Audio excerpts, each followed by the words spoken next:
성부와 성자와 성령의 이름으로 말씀을 드립니다. 샬롬. 주님의 은총과 평화가 교우님들에게 충만하시기를 축원드립니다. 신앙생활을 한 단어로 말하라고 한다면 저는 만도라고 이렇게 말하겠습니다. 왜 만도라고 하느냐? 먼저 만은 성경을 통해 하나님께서는 오직 당신만 섬기라고 그렇게 우리들에게 말씀해 오셨습니다. 당신만 섬기라. 다음은 이제 도인데, 그런데 하느님의 백성들은 하나님도 섬기고 세상도 그렇게 섬기며 살아왔습니다. 이렇게 하나님은 당신만, 그런데 그의 백성들은 하나님도 또 세상도 또 성공과 물질도 이렇게 섬겨왔다라고 하는 것이죠. 하나님만 섬기냐, 아니면 하나님도 섬기고 또 다른 것도 그렇게 귀하게 여기며 살아가느냐. 어떻게 보면 신앙은 바로 만과 도다라고 이렇게 말씀드릴 수 있겠습니다. 그래서 오늘은 신자의 삶의 자세라고 하는 제목으로 은혜를 나누고자 합니다. 오늘 성경은 먼저 맞아들이고 받아들여라 라고 우리에게 요청합니다. 신자의 삶의 자세는 어떻게 보면 수용하는 삶이다 라고 이렇게 말씀드릴 수 있을 것입니다. 여러분이 잘 아시는 것처럼 수용이라고 하는 뜻은 받아들여서 자기 것을 삼는다 라고 하는 것이죠. 또 그대로 들어준다 라고 하는 것이 수용한다 라고 하는 뜻이죠. 신자의 삶은 하나님의 뜻과 말씀을 받아들여서 자기 것으로 삼고 살아가는 것이 곧 신앙의 삶입니다. 아브라함이 믿음의 조상이 된 것은 그의 능력과 실력이 아니라 하나님을 믿고 하나님을 맞아들이고 받아들여서 된 거라고 하는 것을 우리는 알고 있습니다.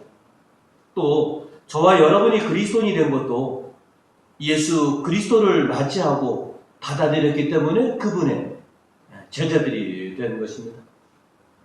우리는 최고의 가치, 최고의 생명을 주시는 예수님보다 더 가치 있는 것은 없습니다 라면서 그렇게 우리가 주님의 제자가 되었습니다. 우리는 세상 사람들처럼 예수님을 아는 것으로 그치지 않고 주님을 맞아들이고 받아들여서 생명과 구원을 얻게 되었습니다. 복음 40절로 너희를 맞아들이는 사람은 나를 맞아들이는 사람이며 나를 맞아들이는 사람은 나를 보내신 분을 맞아들이는 사람이다 라고 하였습니다. 주님께서는 우리들이 당신을 기쁨으로 맞아들이고 받아들이는지 항상 우리를 살피시고 계십니다.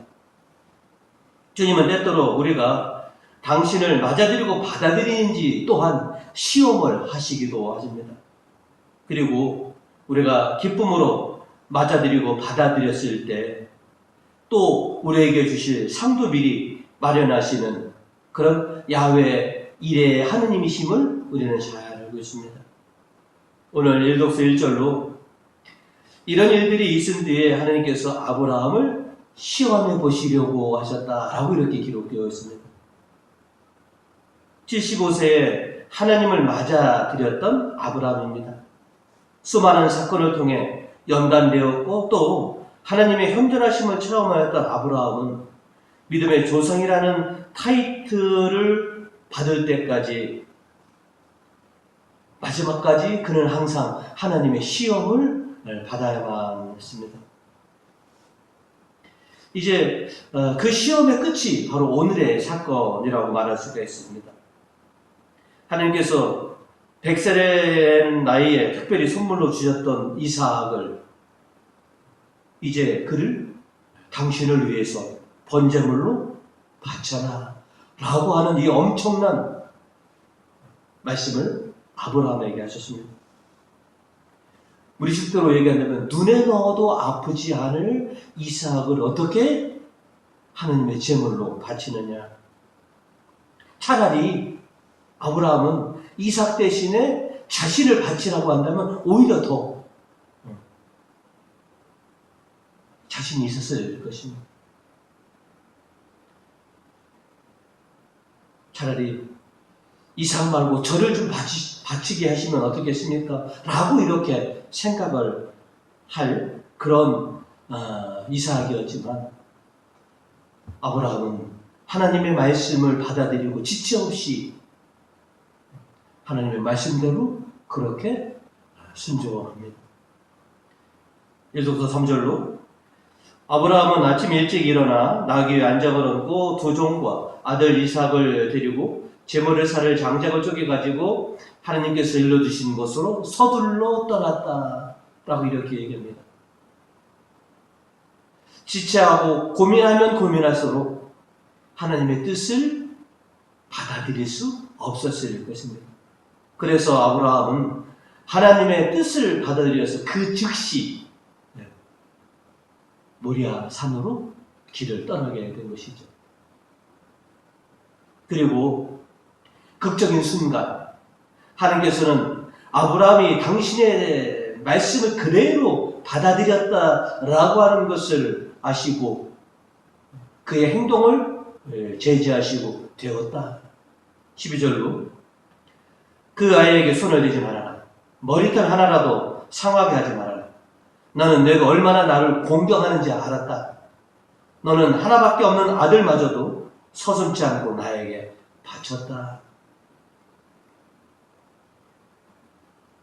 하나님을 맞아들이고 하나님의 뜻을 받아들이는 것은 하루아침에 완성되지 않습니다. 아브라함도 처음처럼 이삭을 바칠 수 있는 그런 믿음의 소유자였느냐라고 한다면 결국 그렇지 않았을 것입니다. 작은 것부터 내어놓았을 때 자신의 전부를 또 생명까지도 그렇게 하나님의 뜻대로 이렇게 순종할 수 있게 되는 것이죠. 주님을 맞아들이고 받아들일 때에는 이해타산적인 그런 계산을 하지 않는 것입니다. 현재의 손해를 보면서도 그대로 들어주는 것이 그것이 신자의 삶인 것이죠. 아브라함이 마므레의 상수리 나무 밑에서 나그네를 대접할 때도 손익을 따지지 않았습니다. 또 엘리야를 맞아들였던 수넴 여인도 아무것도 없는 그 자신의 집에 엘리야를 맞아들일 때 이해타산 계산하지 않고 그저 엘리사를 맞아들였다라고 하는 것이죠. 오늘 아브라함이 하나님의 말씀을 고지고대로 받아들인 것처럼 때론 하나님을 위해서 모든 것을 포기해야만 하는 그런 상황이 놓일 것입니다. 아브라함처럼 같은 또 아브라함이 보여주었던 그런 신앙을 우리도 간직하기 위해서는 분명한 우리가 가지고 있는 가치관이 분명히 서야 하는 것이죠. 우리는 이 세상을 살아가면서 저마다의 가치관을 가지고 있습니다. 내가 진정 추구하는, 내가 진정 바라는 가치관이 무엇이냐? 그 가치관이 이제 아브라함처럼 수십 년 동안 하나님께 연단받으면서 그렇게 변화가 된 것이죠. 오늘날처럼 수많은 사람들이 마음과 생각에 이 세상의 것들로 물질과 성공으로 가득 차 있다면 결코 하나님께서 전해주시는 복음의 씨앗이 자리한다고 하더라도 결코 그것이 자라나지 못할 것입니다. 마음과 생각이 완고하면 하나님의 뜻을 우리가 받아들일 수 없게 되는 것이죠. 우리는 농부에게 지혜를 배웁니다. 단단해진 그 밭에 새로운 작물을 심기 위해서는 농부는 그 땅을 갈아엎습니다. 그렇게 단단한 땅에는 씨앗을 뿌린들 씨앗이 자라날 수가 없기 때문에 그렇습니다. 우리 마음과 생각이 굳을 대로 굳어있지 않도록 우리는 우리의 신앙의 가치관들을 아브라함처럼 그렇게 하느님을 향해 그렇게 갈아 없는 그런 신앙의 연단들을 우리가 해내야 되는 것이다 라고 하는 것이죠. 그리고 주님을 위해 내 마음과 생각에 빈 자리를 마련해 둬야 하는 것이죠. 하나님의 복음이 씨앗이 떨어져서 그것이 자라날 수 있도록 하나님의 자리를 만들어 둬야 한다라고 하는 것이죠. 저와 여러분은 이제 하나님께서 우리에게 가르쳐 주신 참된 그 신앙의 가치관을 가지고 또 하나님을 따르며 살고자 합니다. 우리의 믿음도 시작은 참으로 연약하기 그지없었습니다. 그러나 하나님께서 우리를 연단하시고 우리의 훈련을 통해서 우리의 신앙을 굳건하게 해주셔서 이제는 하나님께서 원하신다면 하나님의 뜻이라면 그대로 따르겠습니다 라고 하는 아브라함 같은 신앙은 아니지만 거기에는 미치지 못하지만 우리도 기꺼이 주님을 위해서 계산하지 않고 나의 어떤 것들에도 뭔가를 드리고자 하는 그런 신앙의 단계에 여러분이 서 계시다라고 하는 것이죠. 이제 하나님께서 우리에게 요청하신다면 그저 하나님을 공경하고 하나님께서 원하시는 그 일들을 이루어 드릴 줄 아는 그런 하나님의 믿음 깊은 종들이 되시기를 주님의 이름으로 축원드립니다. 두 번째로 오늘 성경은 거룩하도록 힘써라 라고 이렇게 요청하고 있습니다. 우리는 어려서 개미와 배짱이의 이야기를 많이 들어왔습니다. 그리고 그 이야기가 주는 교훈을 잘 알고 있습니다. 부모님도 항상 우리들에게 얘기했습니다. 땀 흘려 수고해야 한다. 열심히 살아라. 성실하게 살아라. 그저 열심히 살면 반드시 그 인생의 보상이 있을 것이다. 그런 말씀을 듣고 우리는 자라왔습니다. 그래서 우리는 지금껏 참으로 인생을 열심히 살아왔습니다. 그러나 더 중요한 것이 있습니다. 열심히 우리가 살아오는데 무엇을 더 중하게 여기느냐라고 하는 것이죠. 여러분도 아시지만 도둑들도 도둑질하기 위해서 굉장히 열심히 합니다. 그죠? 강도도 뭔가 강도짓 하려도 굉장히 열심히 합니다. 무엇을 열심히 해야 하느냐라고 하는 것이죠. 정말로 참된 진리와 행복을 위해서 정말로 우리가 열심히 해야 할 것은 뭐냐? 그래서 신자는 일상의 생활을 열심히 살아가야 되지만 참된 진리를 위해서 거룩하게 지도록 우리가 힘써 살아가야 할 또 열심을 우리가 발휘해야 한다라고 하는 것이죠. 믿지 않는 사람들은 믿는 우리들에게 기대하는 것이 있습니다. 저 사람들은 예수 그리스도를 섬기는 사람들이니 자신과는 좀 다르겠지. 뭔가 달라도 좀 다르겠지. 신자들도 마찬가지입니다. 신부님은 우리들하고 좀 달라도 뭔가 좀 달라야지. 거룩하라고 하는 것은 이렇게 구분된다라고 하는 것이죠.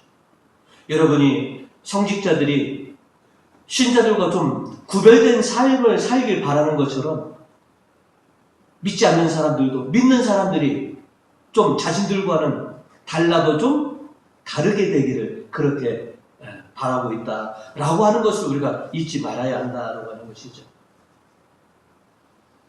오늘 이 독서 19절은 우리에게 이렇게 말합니다.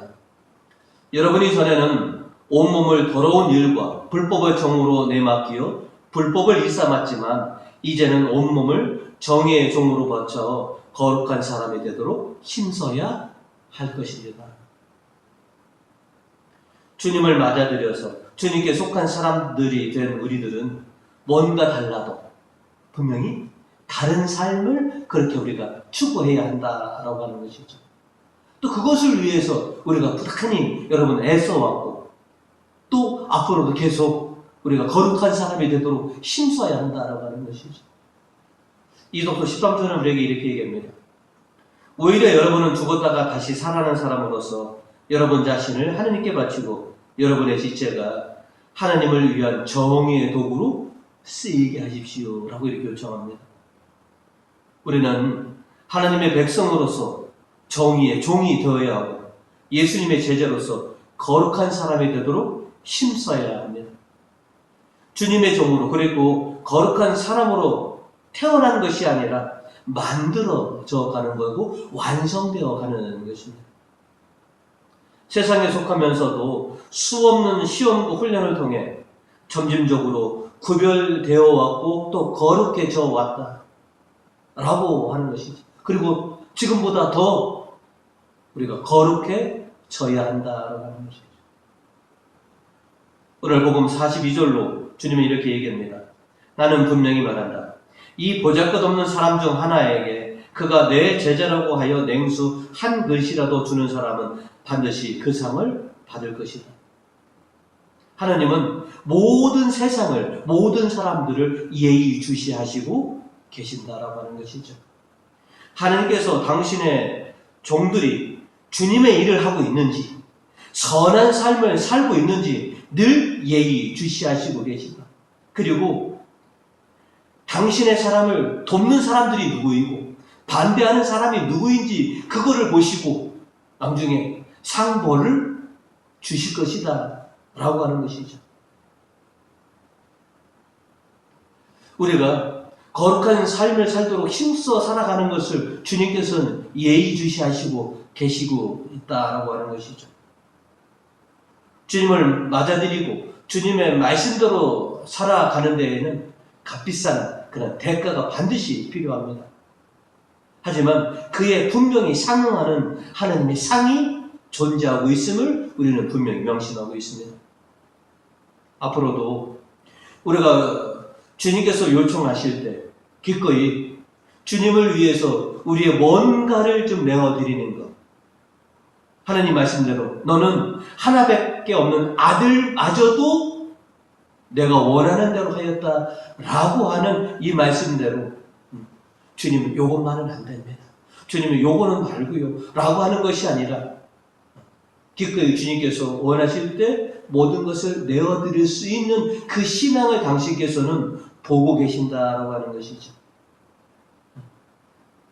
오늘 시편의 저자도 하나님께 항복하고 손들고 나오는 사람들, 하나님께 대항하고 하나님께 뜻에 맞서는 것이 아니라 늘 하나님의 뜻 앞에 항상 항복하는 사람. 오늘 15절 16절로 보시면 복되어라 주님께 만세 부리는 백성 그들이 걷는 길을 당신의 환한 얼굴이 비춰주시니 날마다 그 이름 높이 기리고 당신의 정의로 사기도 드높습니다 라고 이렇게 말하고 있습니다. 아브라함이 하나님의 말씀을 받아들여서 아들을 산 제물로 바치려고 한 것을 보시고 당신을 얼마나 공경하는지 너는 이미 이 시험을 통과하였다. 너는 참으로 충직한 나의 종이다 라고 이렇게 인정받은 것처럼 또 성모 마리아가 가브리엘의 그 예언을 통해서도 저는 주님의 종이옵니다. 그대로 이루어지기를 믿습니다 라고 이렇게 고백한 것처럼 하나님의 부르심 앞에 하나님의 말씀 앞에 그것을 대항하는 것이 아니라 힘들고 어렵더라도 그것을 수용할 수 있는 그런 하나님의 종들이 되기를 주님은 그렇게 바라고 기다리고 계신다고 하는 것이죠. 이제 지금껏 우리가 주님께서 원하신다면 그대로 우리가 따르겠습니다 라고 이렇게 살아온 것처럼 앞으로도 우리가 이해해서 계산하지 않고 주님이 우리에게 말씀하실 때 기꺼이 그것을 수용할 줄 아는 주님의 종들이 되시기를 주님의 이름으로 축원드립니다. 성부와 성자와 성령의 이름으로 말씀을 드렸습니다.